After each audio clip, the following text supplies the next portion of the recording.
अनुराग हत्याकांड के मामले में आज एक बार फिर से तारीख थी, यानी 3 फरवरी को आज फिर से अनुराग के मामले में कोर्ट में सुनवाई होनी थी। इस दौरान कोर्ट पहुंचे वीरेंद्र यादव, जो गांव के प्रधान है वीरेंद्र यादव। वो जो है कि कोर्ट में सुबह करीब 10 बजे पहुंच गए थे और उन्हें पूरा विश्वास था कि आज अनुराग के मामले में सुनवाई ज़रूर होगी, क्योंकि जो फाइल थी अनुराग की वो 1 नंबर पर लगाई गई थी। और वो तारीख देखने के लिए जब आए तो उन्हें ये विश्वास था कि आज अनुराग के मामले में एक बड़ी कार्रवाई यानी बड़ी सुनवाई ज़रूर हो सकती है। हालांकि सुबह 10 बजे से जो प्रधान आए हुए थे, शाम 4 बजे तक वो कोर्ट में खड़े होकर इंतज़ार करते रहे कि अब कोई सुनवाई हो जाएगी, लेकिन हुआ कुछ नहीं। बदले में मिला तो सिर्फ उन्हें तारीख, यानी कि एक बार फिर से उन्हें तारीख मिल गई और जो अगली तारीख मिली है वो 5 फरवरी मिली है। इस दौरान जब प्रधान वहाँ पर थे तो वो काफ़ी गुस्से में नज़र आ रहे थे, उनकी आंखों में आंसू भी दिखाई दे रहा था। जब उनसे बातचीत की गई तो उन्होंने बताया कि इतने दिन हो गए, 3 महीने से ज़्यादा का समय हो गया मुझे इस तारीख पर आते हुए, लेकिन प्रशासन की तरफ से तारीख के अलावा कोई बात नहीं होती। जब आओ तो सिर्फ तारीख मिल जाती है। इन सब चीज़ों से कहीं ना कहीं प्रधान खुन्नस खाया हुआ है और वो काफ़ी गुस्से में भी हैं। उनका ये कहना है कि जब मैं तारीख पर आता हूँ तो गांव वाले हमसे पूछते हैं कि आज इसमें क्या हुआ। यही नहीं, उन्होंने ये भी बताया कि मेरे मोबाइल पे सुबह से लेकर शाम तक हज़ारों फ़ोन आते हैं, देश विदेश से फ़ोन आते हैं, हर तरफ से फ़ोन आते हैं कि आज इसमें क्या हुआ, क्या कोई बड़ी कार्रवाई हुई। लेकिन वो मायूस होकर सिर्फ एक ही चीज़ कहते हैं कि नहीं, अगली तारीख फिर पड़ गई है। इस दौरान जब मीडिया ने उनसे बातचीत की तो उन्होंने कहा कि अब मैं और इंतज़ार नहीं कर सकता। उन्होंने कहा कि मैंने पहले ही आप लोगों को बता दिया है कि अनुराग के मामले में अब प्रशासन से उम्मीद मेरी हटती जा रही है और अब जो होगा वो निर्णय मैं खुद लूँगा, यानी कि मैं अपनी टीम के साथ मिलकर एक बड़ा फैसला लूँगा और लालता का जो साम्राज्य है, जो उसका मकान खड़ा है, जिसकी वजह से अनुराग की हत्या हुई है, उस मकान को गिरा के ही दम लूँगा। फिलहाल उन्होंने आगे और क्या कुछ कहा है, आइए आपको सुनाते हैं। प्रधान जी, आज आप आए थे कोर्ट में, क्या कुछ हुआ आज आए, अभी जान लीजिए कि डेट मिल गया है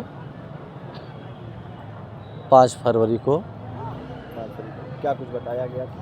उसमें हम अंदर गए तो बात हुई और एक बैठे थे बगल में, लिख पढ़ रहे थे, तो उन्हें बुलाए हम कि भैया अभी तक तहसीलदार साहब बैठे नहीं, आज कोर्ट भी चल रही है, कि क्या कारण है कि बैठे नहीं। तो कहें कि भैया देखिए हमें नहीं मालूम है क्यों नहीं बैठे, अब डेट मिल गया है 5 फरवरी को। तो हम वहाँ से निकल के आए, जब डेट मिल गया तो समझ लीजिए कि बहुत हमें कष्ट हुआ। अगर आज पहले नंबर फाइल मेरी थी तो हम यही सोच रहे थे कि आज हमें कोई न कोई निर्णय मिलेगा, क्योंकि वकील साहब से भी मेरी बात हुई, अन्य वकील लोग भी मिले अधिवक्ता, तो हम कहें कि भैया क्या होगा, तो सब कहें कि भैया देखिए आज कोर्ट चल रहा है, आज फाइल देखी जाएगी, चूँकि पहले नंबर पे है। तो हमें पूर्ण विश्वास था, पहले नंबर पे समझ लीजिए कोई मतलब नहीं निकला। अगर तहसीलदार साहब नहीं बैठे, अगर आज बैठ जाते तो हम उनसे मिलते और फेस टू फेस बात भी कुछ करनी थी, उनसे करते, पूछते, भाई उच्च अधिकारी हैं, लेकिन उनसे पूछते कि बताइए साहब जी कि इसमें कोई निर्णय होगा कि बस डेट पे डेट ही मिलेगा। चेंबर में भी गए।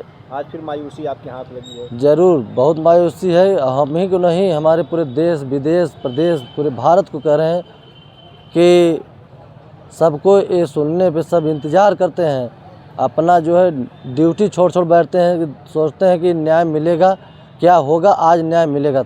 सुबह से आप आए हुए थे 10 बजे से और बगैर खाए पिए आप निकल जाते हैं तारीख के लिए।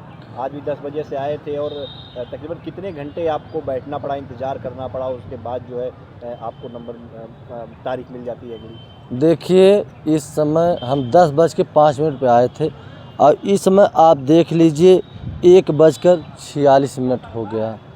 समझ लीजिए हमें अब लगभग 4 घंटा हम वहीं तहसीलदार साहब के कोर्ट के सामने वहीं खड़े थे और यही अभी अंदर से बाहर आ रहे हैं।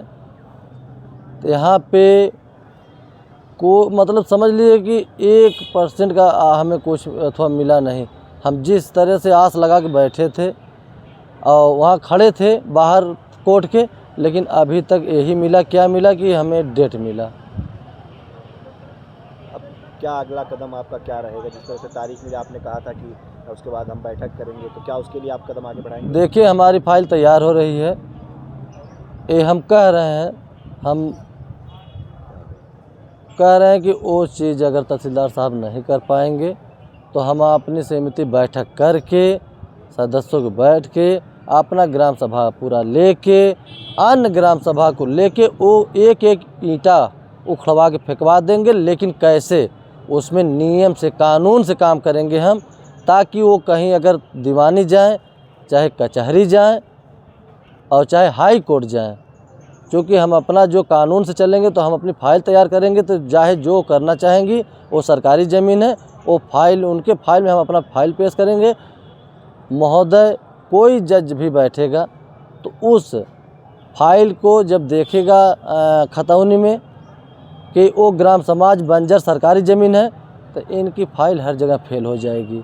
अच्छा, सारे साक्ष्य जो है उसके खिलाफ हैं, बंजर ज़मीन पे है, बंजर ज़मीन, उसके बाद भी जो है अभी तक सिर्फ तारीख मिल रही है। देखिए हम तो तहसीलदार साहब को बहुत बहुत धन्यवाद देंगे कि जना इतना हमें तारीख दे दिए कि हम खुद परेशान हो गए हैं, कि हम समझ लीजिए कि अब पूरा देश विदेश भी उनको कमेंट में भी आप पढ़ते होंगे किस तरीके से धन्यवाद देते हैं। उन्हें चाहिए कि अगर नहीं कर पा रहे हैं तो एक डेट पे, अगली डेट 5 को पड़ी है ना हमारी बात, अगर वो मोबाइल उठा के अपना देखेंगे तो केयर करें हमारी बातों को। अगर 5 तारीख को बैठ रहे हैं तो सीधा सीधा कह दें कि हमारे बस की नहीं है, हम नहीं कुछ कर पाएंगे इसमें, न उसका मकान गिरा पाएंगे। तो जो हम अपना प्रक्रिया चालू किए हैं, हम अपना प्रक्रिया से उसको गिरवाएंगे और कानून से गिरवाएंगे, न कि हमें ज़बरदस्ती नहीं करना है, हमें नियम के पालन करते हुए काम करना है। जितनी मेरी है उसमें अथवा ग्राम सभा में और सरकारी ज़मीन में वही हिसाब से हमें करना है, और पक्का एकदम होगा, वो तय है।